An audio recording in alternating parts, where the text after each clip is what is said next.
We can all go home now. I don't know what sermon I can give after that is going to meet that. That was awesome. What Reverend Ken neglected to mention was that when we were in seminary together, we also got in trouble together. This may come as no shocker, but he was an envelope pusher, and so was I. And we really learned the edges of the rules that they had for us and helped them to see that some of the rules were ridiculous and arbitrary. Isn't that pretty much what we did? Yes. So it was an awesome adventure. And nothing speaks, however, to the adventure we have all been through the last year plus with this pandemic. Right? It's been, I'm calling it like, I love that BC before COVID. I'm going to adopt that, right? I'm like, we're now like easing in a pandemic 2.0 apparently. That's a whole thing. But it's not been all horrible. Last year, and it wouldn't have happened unless the pandemic was going on, I found myself in a new relationship. And it's a beautiful relationship, and it's with someone I've known for a few years, so it was also an unexpected relationship. But this is a person who challenges me in ways I didn't know I needed to be challenged. For example, I love cereal. My favorite cereal is this one, Cascadian Farm Vanilla Chia Crunch. I discovered it a few months ago when something else I thought was my favorite cereal was out of stock, and I'm like, let me try this. I got this, and I fell in love with it. Apparently, where I live in the DC metro area, this is a ridiculously difficult cereal to find. I don't know if everybody else loves it as much as I do, or maybe nobody else does, and they don't carry it in stock. I don't know what it is. I can't find this thing anywhere. Every time I show up at stores, there's one box left, no box left. Can't find my favorite cereal. And then one day, she rolls in with 5 boxes. And she said, I had been scouring, thank you. Whew. Saw the word in my brain and just froze. Scouring grocery stores all over, ones that we don't usually go to, in search of those boxes for you. And I found them, and here we are. And I was like, oh, is this what it feels like when I give you flowers? This is amazing. And I was like so moved and like speechless and felt loved for about 4 seconds. And then right after that, I felt a deep, sharp pain of unworthiness. I, for some reason, was triggered into like, I don't deserve somebody like this. I'm not worthy to be loved in this way. And you're thinking, dude, it's just cereal boxes. Get a grip, man. Right? But it wasn't about the cereal boxes, right? It was about all that she held in mind and in consciousness to demonstrate her love for me before she even bought these things. And it triggered this deep wound of unworthiness that I have in me that I'm aware of, that I thought I had done a lot of work on over the years. And then she rolls in with 5 boxes of cereal. And it's like, oh, I am still working. That wound is still there. How many of you in the last 10 years have maybe had a dance or struggle with worthiness? In the last 10 years? How about in the last 10 days? How about in the last 10 minutes? Okay. So you're with me. This is our work, so that we may bring peace and healing to ourselves, is to fully love and accept ourselves. Are we all familiar with the 5 love languages, right? It swept the globe. We all know about it. This is how we tell the people in our lives to love us and how we love other people. And she nailed it, right? One of my, depending on what day you ask me, one of my main love languages is gifts. Love to receive gifts. I love to give them. And boom. But I only felt love for about 4 seconds because my lack of self-love, my lack of feeling worthy overrode that.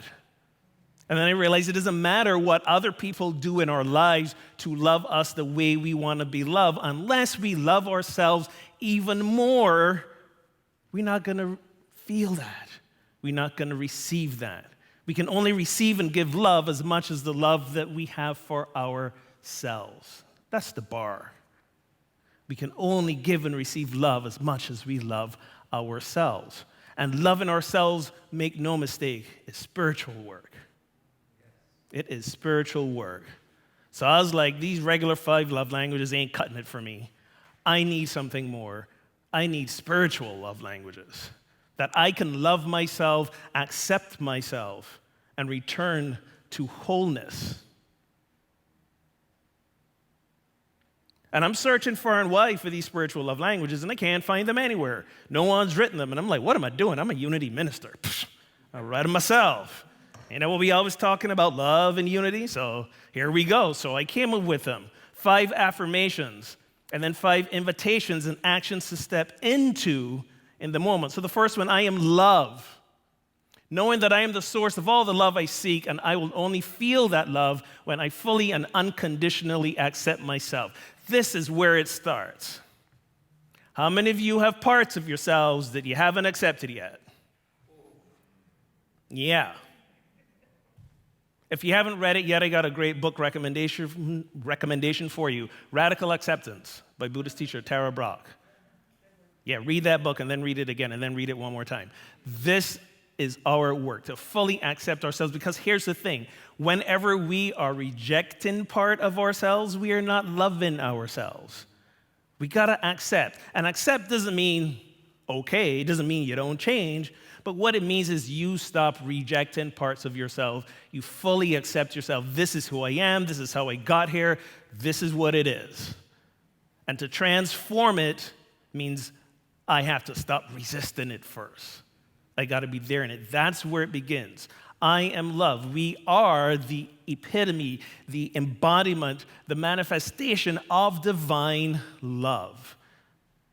There is nothing less than love in God. That's all God is. That's the essence of who we are. And when we are rejecting part of ourselves, we are doing our best to negate that divine truth. And that's why we feel in a state of unease. And when we keep sitting in a place of unease, it may lead to a place of dis-ease.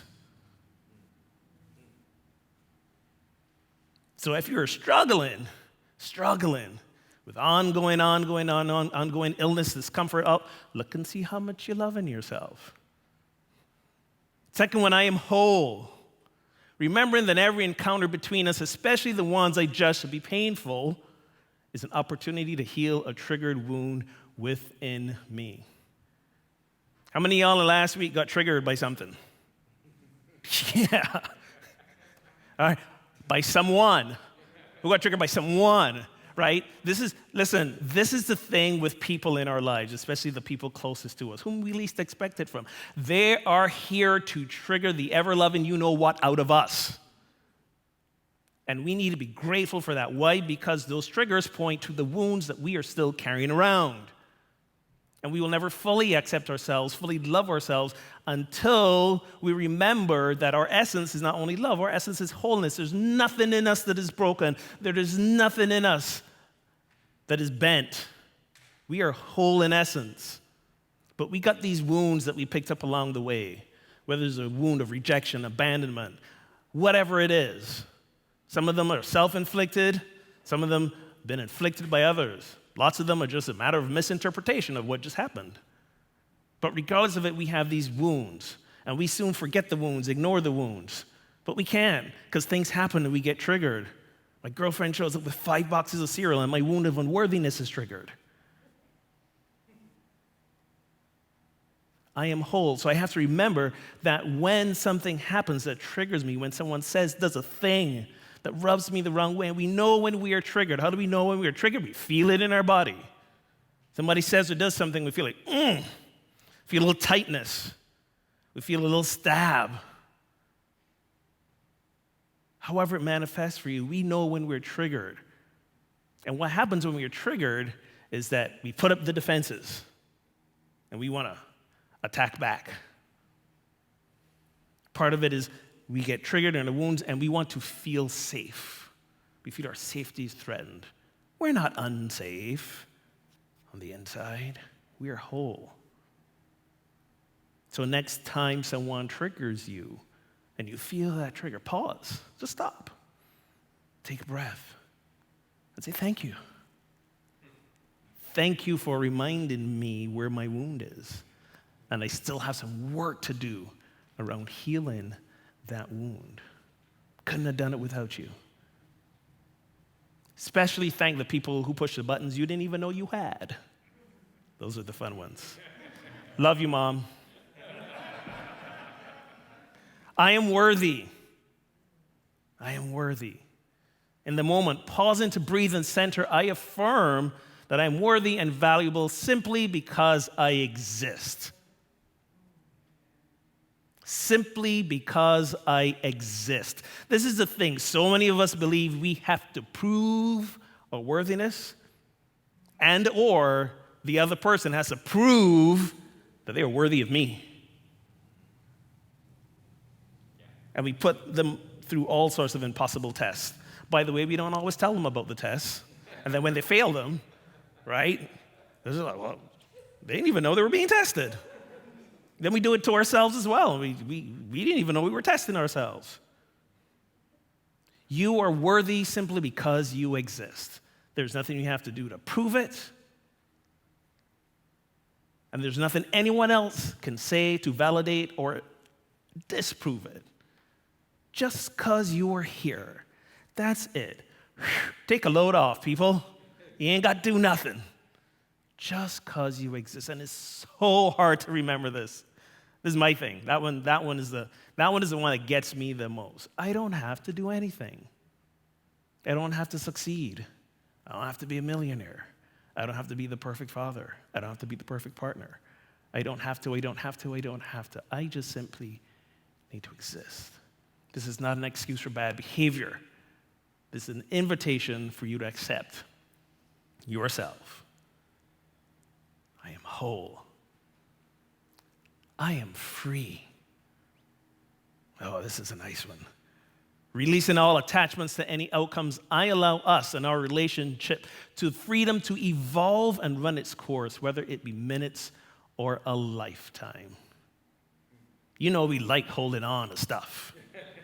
And we like holding on to people. We do. When people leave us, it hurts. When people leave us, it hurts. I can mention my wife. She passed away 6 years ago after a sort of brief battle with colon cancer. It was the singular thing that I would say broke me down, and it took me a few years to realize it was really breaking me open. So many of us trap ourselves with the attachments that we have to things and to people. And when we are so determined not to lose that which we love, we act from that place of fear. We act from that place of the triggered wound of abandonment. And we act in such a way that creates the very conditions that lead to the very thing we don't want. We become our own self-fulfilling prophecy.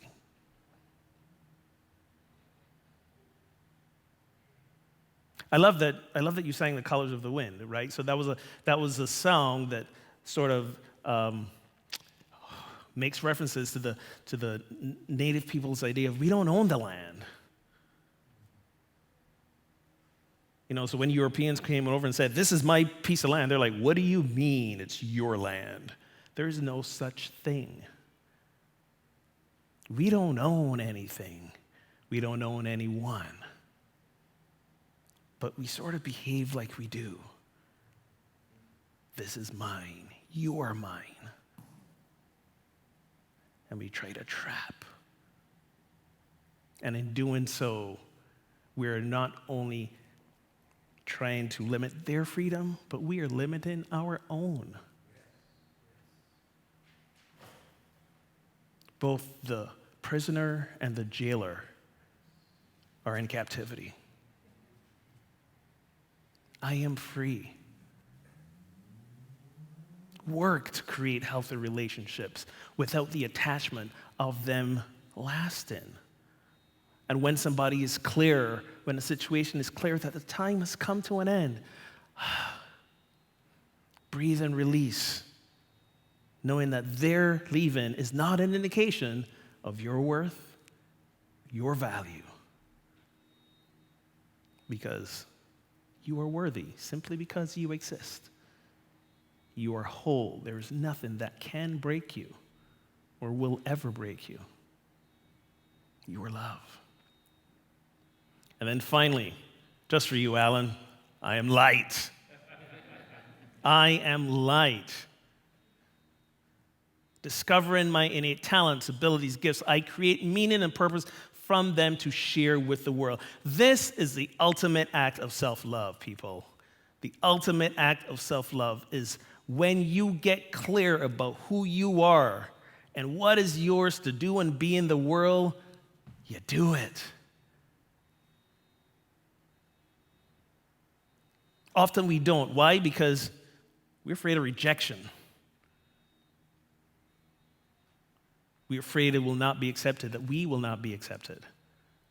So we seek to protect ourselves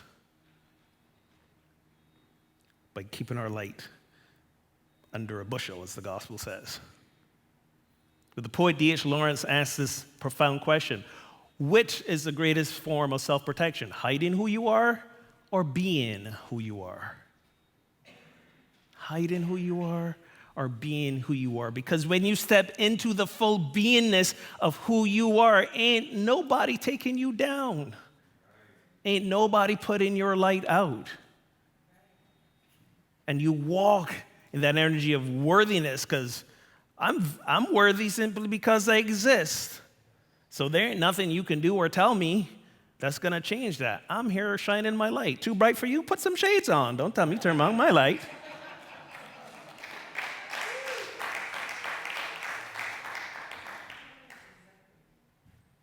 I am love. I am whole. I am worthy. I am free. I am light. This is how we love ourselves. And this is ultimately how we free ourselves. How we free ourselves from all oppressions, the self-imposed ones and the ones that everybody else tries to impose on us. God's calling. This weekend, we observe the 20th anniversary of the attacks on 9/11. And in the last 20 years, that word freedom has been thrown around a lot. Protect our freedom, save our freedom. We got to go to war in other places for our freedoms. Last year, shouldn't say the first time, but last year, all of a sudden, most of white America woke up and go, oh, look, we have a problem with racism.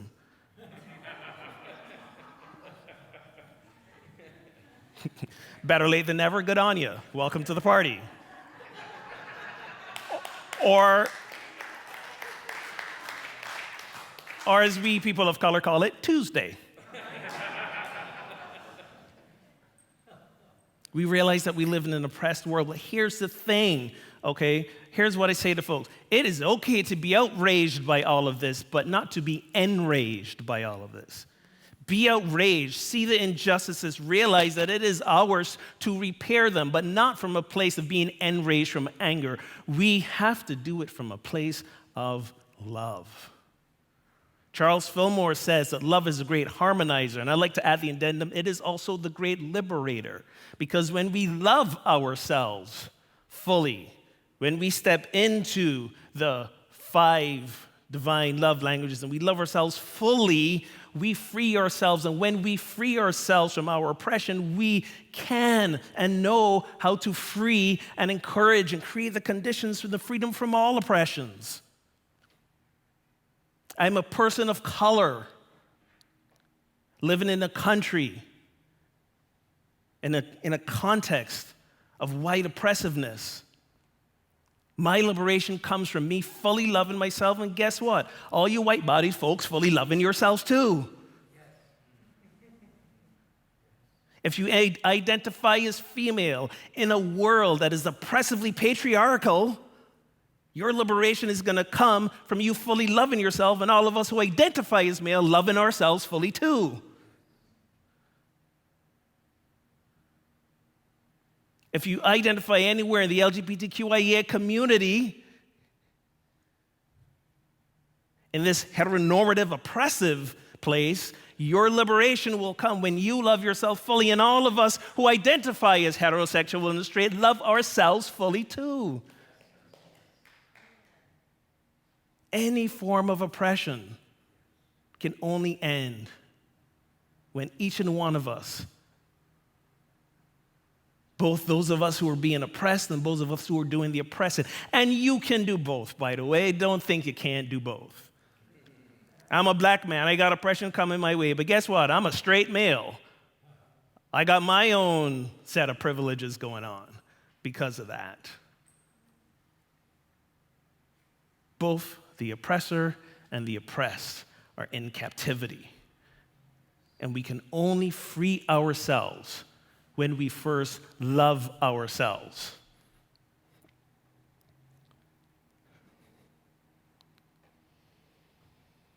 There's a quote I want to read, if I can find it. Here we go. Jasmine Siadula, Dr. Jasmine Siadula, one of the authors of the book Radical Dharma, Talking Race, Love, and Liberation. She writes this: we cannot have a healed society, we cannot have change, we cannot have justice if we do not reclaim and repair the human spirit. Imagining anything different is to really have our head buried deeply in the sand of hundreds of years of a culture of domination, colonization, the theft of this land, the theft of a people from their land, and the continued and ongoing theft and appropriation of peoples and cultures on a day-to-day basis that every single one of us is colluding with and participating in consciously and unconsciously. We cannot have a healed society, change, justice, if we do not reclaim and repair the human spirit. And we do this first by truly loving ourselves.